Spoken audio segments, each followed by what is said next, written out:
Shalom, shalom, meus queridos, que o Senhor abençoe o seu dia.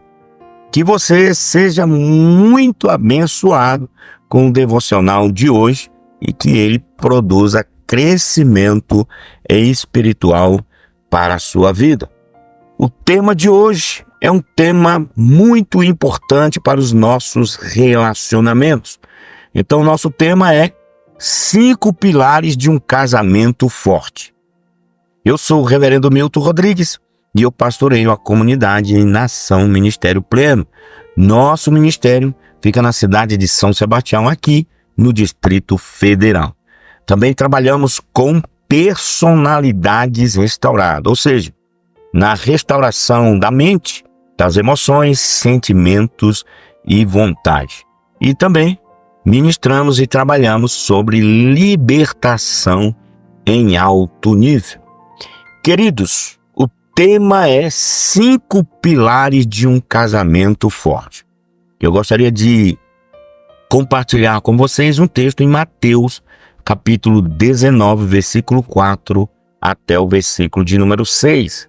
O texto diz: Jesus respondeu: vocês não leram que o Criador desde o princípio os fez homem e mulher? E que diz: por isso o homem deixará o seu pai e a sua mãe e se unirá à sua mulher, tornando-se os dois uma só carne. De modo que já não são mais dois, porém uma só carne. Portanto, que ninguém separe o que Deus ajuntou, o que Deus uniu. Então, amados, um dos diagnósticos mais básicos que podemos fazer da nossa sociedade moderna é que ela está repleta de casamentos doentes. Quando observamos os números alarmantes de divórcios, de casamentos de fachada e de uniões malucas, que as pessoas querem chamar de casamento, só nos resta admitir que nós vivemos numa cultura que não entende mais o que é um casamento saudável. É por causa dessa ignorância que podemos achar diferentes ideias do que seja um casamento.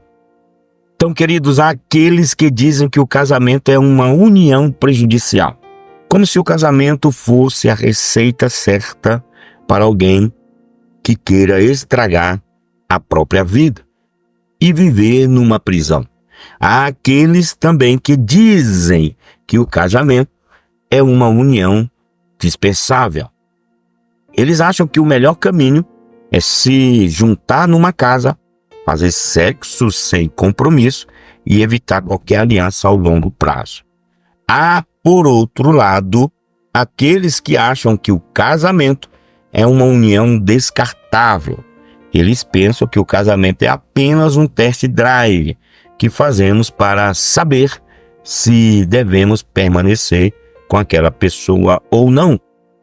E há, por fim, aqueles que acham que o casamento é uma união alterável.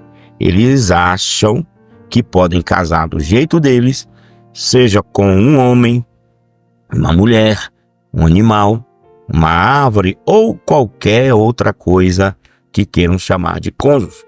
É por causa desse tipo de relativismo matrimonial que nos encontramos hoje num verdadeiro ou numa verdadeira confusão do que seja de fato um casamento saudável.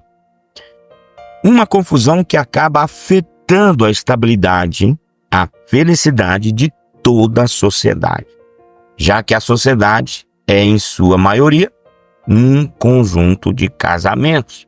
Se os casamentos funcionam do jeito errado, então a sociedade vai funcionar de um jeito errado. Em suma, se os casamentos vão bem, a sociedade vai bem. Mas, se os casamentos vão maus, a sociedade também sofre com isso. Queridos, é por causa dessas questões que iremos parar, pensar sobre o que é um casamento saudável. E faremos isso a partir dessas palavras que acabamos de ler do nosso Senhor Jesus Cristo. Aqui nós temos uma descrição de 5 pilares que definem um casamento saudável. Primeiro, o casamento é divino, como está aqui no versículo 4, foi instituído pelo Criador. O texto diz: Jesus respondeu: vocês não leram que o Criador desde o princípio os fez homem e mulher? Essa é a forma de Jesus dizer que o casamento é fruto de uma ação do Criador. Amados, o casamento é criação de Deus. Geralmente, nós somos acostumados a pensar em Deus como aquele que criou as coisas materiais, os seres humanos, os planetas, os animais e tudo mais. Mas na Bíblia, nós descobrimos que Deus também é criador de estruturas sociais. Ele é criador do Estado, o criador do trabalho, o criador da igreja e, por fim, ele é criador do casamento. O casamento não foi inventado por Moisés, não foi uma tradição projetada pelos judeus, não foi uma conveniência concebida pela humanidade. O casamento foi uma ideia de Deus. É bem verdade que a ideia do casamento tem sido manchada por causa do pecado. E por causa do pecado, o casamento é prejudicado pelo egoísmo, pela infidelidade e falta de amor do ser humano caído. Mas apesar disso, o casamento continua sendo sagrado. O casamento continua existindo como obra-prima do Criador. Ele criou o casamento com o mesmo poder e autoridade que criou o planeta e a lei da gravidade. Somente Deus pode definir o que é um casamento. Se o casamento fosse criado pelo ser humano, então qualquer ser humano poderia definir o que é um casamento. Se fosse criação nossa, então a gente poderia escolher quantas pessoas, quantos sexos e quanto tempo duraria um casamento. Mas a grande questão é que isso está fora da jurisdição da humanidade. Nenhum ser humano e nenhuma instituição humana pode definir o que é um casamento. Fazer isso seria tentar alterar as leis da gravidade, seria tentar converter água em pedra, seria tentar desfazer uma obra do Criador. Então, queridos, por mais que o Estado aprove leis que digam o que é um casamento, por mais que igrejas façam concessões para casamentos X e Y, por mais que instituições humanadas tentem distorcer o significado do casamento, eles estão apenas tentando tapar o sol com a peneira. Eles estarão correndo atrás do vento, porque a origem do casamento é divina e só Deus pode dar a última palavra e bater o martelo nesse assunto. Eu quero aqui fazer uma ponte desse texto, desse tema. Esse é o primeiro pilar de um casamento saudável. Ele é divino, é instituído por Deus. Segundo, queridos, o casamento é heterossexual, como está no versículo 5. É entre o homem e mulher. Versículo 5 diz: e que Deus disse: por isso o homem deixará o seu pai e a sua mãe e se unirá à sua mulher.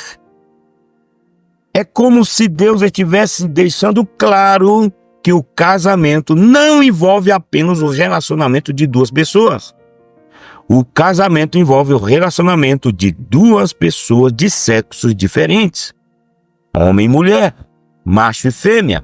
Deus não fez dois homens e os uniu no matrimônio. Ele não fez Adão e Ivo. Deus não fez duas mulheres e casou as duas. Ele não fez Adão e Eva. Ele fez duas criaturas de diferentes sexos.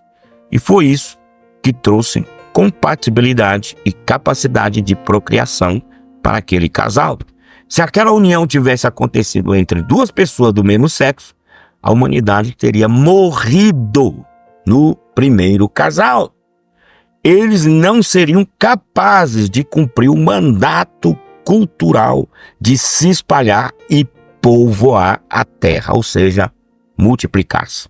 Mas o fato de termos 7 bilhões de seres humanos espalhados por toda a Terra hoje é um resultado do casamento heterossexual que aconteceu lá atrás entre duas pessoas que foram biologicamente e fisicamente capazes de gerar filhos e se espalhar pela Terra.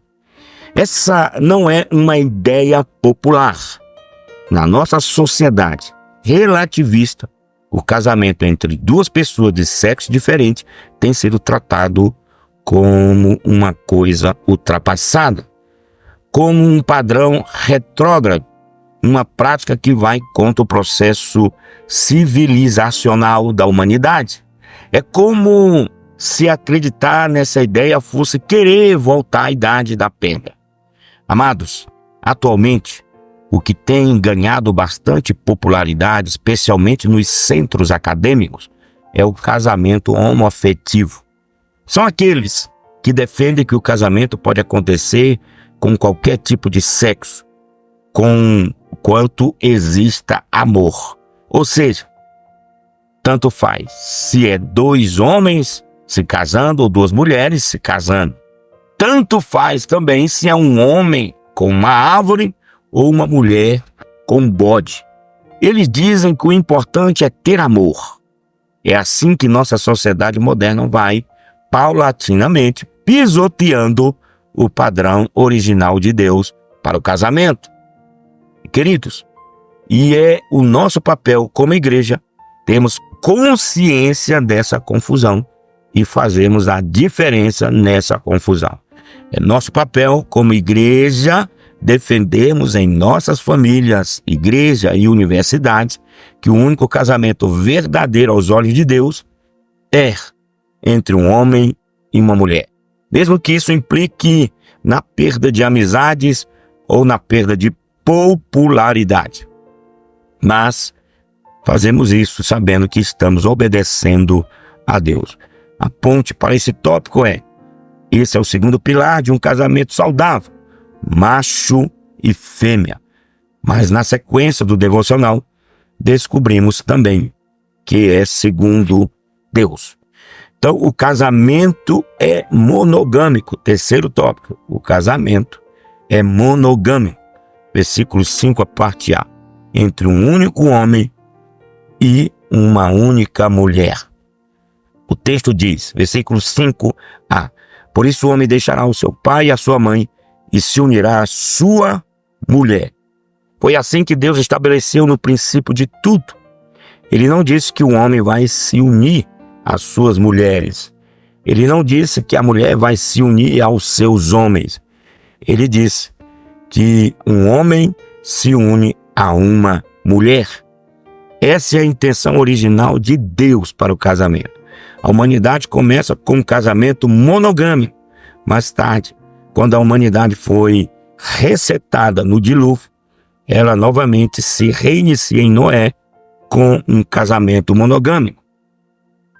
É bem verdade que encontramos exemplos contrários a isso nas Escrituras. Existem, queridos, relatos de poligamia na Bíblia. A poligamia é quando um homem se casa com várias mulheres, ou uma mulher se casa com vários homens. Isso podia ser através de um casamento legal com várias mulheres, como foi o caso de Lameque, ou podia ser através de um único casamento legal, que era complementado com várias concubinas. Parecido com o de Salomão e Davi, as pessoas recorriam a essa prática na antiguidade, ou para conseguir mais posses, ou para garantir as suas pessoas quando não conseguiam ter filhos com a primeira esposa. Mas o fato é que em nenhum momento vemos a aprovação de Deus para essa prática. Pelo contrário, todos os servos de Deus que se enveredaram por esse caminho sofreram as consequências dessas escolhas. Porque no projeto de Deus, o casamento verdadeiro só existe entre duas pessoas, um único homem e uma única mulher. Amados, e esse é mais um aspecto do casamento que está sendo reinventado em nossos dias. Eu não quero trazer uma visão pessimista da sociedade em minha fala. Boa parte dos casamentos que nós conhecemos são entre duas pessoas. Isso é verdade. Até mesmo aqueles que traem fazem isso às escondidas, porque eles sabem que o certo é a fidelidade à única pessoa. Mas, ao mesmo tempo, eu não posso ser ingênuo nesse ponto e achar que estamos bem nesse assunto. Isso porque as mesmas pessoas que revisam o casamento dizendo que ele pode acontecer entre duas pessoas do mesmo sexo, são também elas que revisam o casamento dizendo que ele pode acontecer entre 2, 3, 4 ou 5 pessoas. Segundo eles, o que importa é o amor. O que tem ganhado popularidade em nossos dias é o chamado relacionamento aberto. É uma ideia que surgiu nos anos 70 e que ganha cada vez mais força em nossos dias.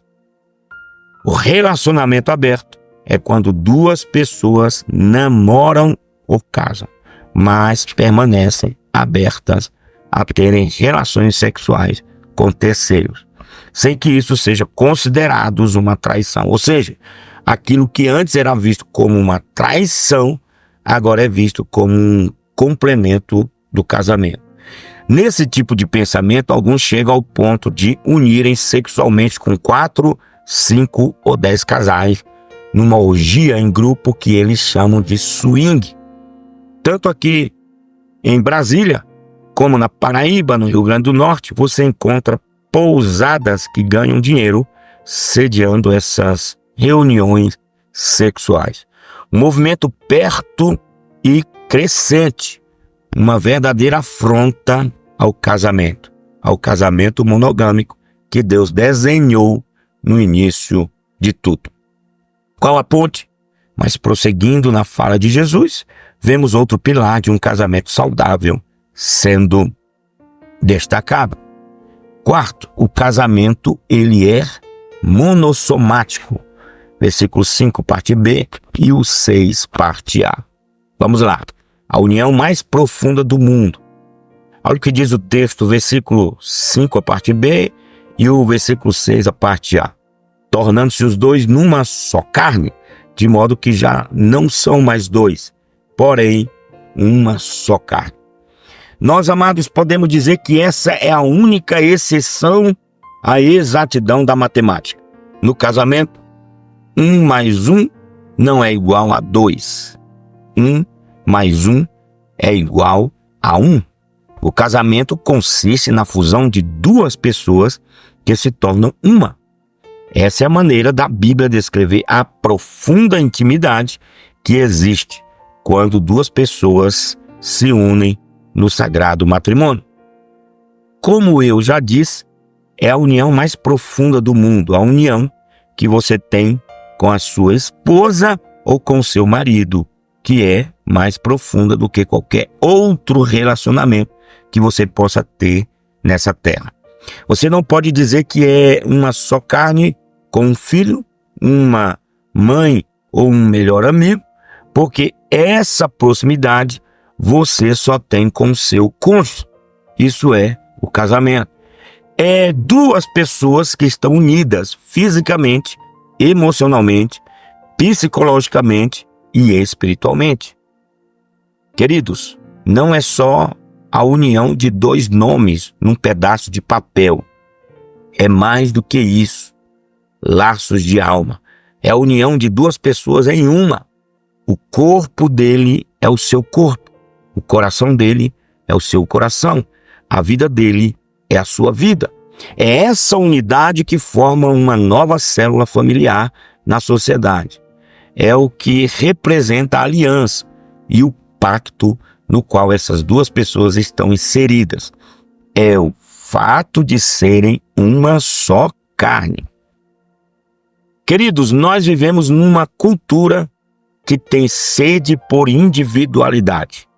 E muitas vezes as pessoas querem levar essa bagagem para dentro do casamento. É aquela pessoa que acha que mesmo casada, ela precisa viver a própria vida. Eu não preciso dar a senha do meu celular para ela. Eu não preciso gastar o meu dinheiro com o consentimento dela. Eu não preciso dizer para onde eu vou ou de onde eu venho para ela.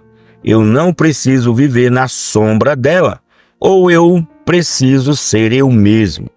Então, amados, esse é o lema que muitos estão adotando. É como se as pessoas do nosso tempo enxergassem o casamento apenas como uma parceria de vida, um parecido caminho de amizade. Não, não é isso. É aquele tipo de pessoa que procura no casamento uma união que cuide dele a vida toda. Muitos acham uma empregada para fazer seus favores enquanto ele curte a vida. Ou aquele tipo de pessoa que procura no casamento um parceiro de trabalho, alguém que possa ajudar ela a ganhar mais dinheiro ainda. É assim que muitas pessoas vivem numa visão limitada do que seja o casamento. Está errado. E é assim que muitos perdem de vista o fato mais essencial do casamento. Não é sobre favores e não é sobre conquistas de dinheiro. É sobre união. É sobre duas pessoas que estão se amando e se cuidando de corpo e alma como se fosse um só. Uma união monocromática. Mas, em último lugar, o último pilar de um casamento saudável é destacado por Jesus na sequência do texto. Vamos lá? A sequência desse devocional. Quinto, o casamento é inviolável. Versículo 6, parte B. Uma união vitalícia feita pelo próprio Deus. Como está aqui no versículo 6, a parte B, que diz: portanto, que ninguém separe o que Deus ajuntou. Queridos, há pelo menos duas coisas que Jesus destaca aqui sobre o casamento. Primeiro, Jesus diz que o casamento é para a vida toda. Essa união não deve ser quebrada por nenhum ato, lei, omissão ou decreto humano. Pelo contrário, essa união matrimonial deve ser mantida e protegida por toda a vida. Quando Jesus pronunciou essas palavras, a situação do casamento na sociedade judaica estava em crise. Os judeus desfaziam seus casamentos pelos motivos mais banais possíveis. Porque a mulher tinha queimado o arroz, ou porque ela falou alto demais dentro de casa e coisas desse tipo. Era uma geração de casamentos descartáveis. É por isso que Jesus ressalta a importância da durabilidade do casamento. E não apenas isso. Segundo Jesus diz o seguinte, que casamento é uma união feita por Deus. Quem ajunta os dois cônjuges não é a lei, não é o cartório, não é o Estado, não é o pastor ou padre. Quem ajunta é Deus. A aliança é feita com Deus. O mesmo Deus que uniu o seu corpo e sua alma. O mesmo Deus que uniu o fogo e o calor. O mesmo Deus que uniu a terra e a lua. Foi o Deus também que uniu você e seu cônjuge. Então, amados, se trata de uma união sagrada. É por isso que ela tem de ser cultivada, protegida e respeitada por tudo e por todos. Essa é a diferença que devemos fazer em nossa geração. Numa geração onde muitos estão trocando de esposas e maridos, como quem troca de carro, devemos fazer a diferença, amando os nossos cônjuges, apesar das dificuldades. Como eu disse a vocês, os desentendimentos e dificuldades vão subir no casamento mais cedo ou mais tarde. É a nossa realidade depois do pecado ter entrado no mundo. Às vezes nós frustramos e somos frustrados, né? Às vezes nós frustramos e nos frustramos e frustramos os outros. Às vezes nos ferimos e somos magoados. Isso faz parte do pacote. Nós levamos nossas imperfeições para o casamento. Mas como cristãos, o melhor caminho não é desistir do casamento por causa das imperfeições. O melhor caminho é investir no casamento, se livrando das imperfeições. É com esse tipo de fidelidade que nós reconhecemos a sacralidade do nosso casamento. E é com esse tipo de fidelidade que investimos na durabilidade do nosso casamento. E aqui eu quero concluir o nosso devocional, dizendo para você o seguinte: então, que no meio de tantas vozes confusas que bradam em nossa sociedade, tentando dizer o que é e o que não é um casamento, que nós possamos usar os nossos ouvidos para escutar a única voz que realmente importa, a voz de Deus, a voz de Jesus, a voz do Criador do casamento. E ouvindo a voz desse Deus em carne e osso, nós tivemos a oportunidade de aprender esses 5 pilares de um casamento forte, um casamento saudável. Primeiro, é um casamento divino, desenhado e projetado pelo próprio Deus. Segundo, é um casamento heterossexual, formado por 2 pessoas de sexos diferentes que podem procriar e continuar a raça humana.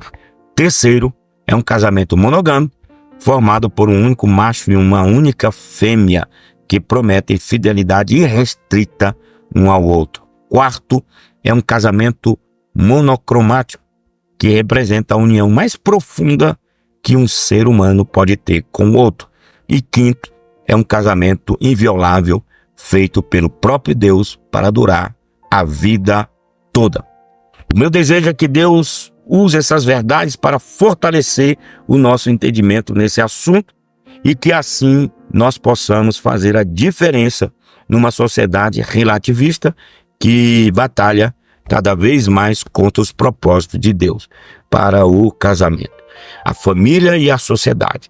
Que possamos, queridos, então, ser sal e luz desta terra, à medida em que vivemos casamentos saudáveis que glorificam a Deus e abençoam o mundo. Vou ficando por aqui, meus queridos. Que Deus abençoe a sua vida. Que essa mensagem aqueça o seu coração. Que você faça uma revisão do seu relacionamento. Você já é inscrito aqui no nosso canal? Não é? Se inscreva agora mesmo. E ao se inscrever, ative o sininho para que você receba notificações todas as vezes que postarmos algo interessante. Não esqueça, dê o seu like, ele é importante, o seu joinha para o nosso devocional. Também não esqueça de comentar, comente, diga aqui o que você recebeu deste devocional, desta mensagem. Também compartilhe com amigos, que o Senhor possa estar nos abençoando. Não esquecendo que estamos nas redes sociais, lá no Instagram, você coloca @Ministério Pleno, Facebook @Ministério Pleno e lá no TikTok é só colocar Ministério Pleno e o número 10 tudo junto e você nos encontra no TikTok. Ok, queridos? Que Deus abençoe sua vida, que o Espírito Santo conduza você a viver casamentos saudáveis. Eu vou ficando por aqui, um cheiro no coração, até o nosso próximo devocional.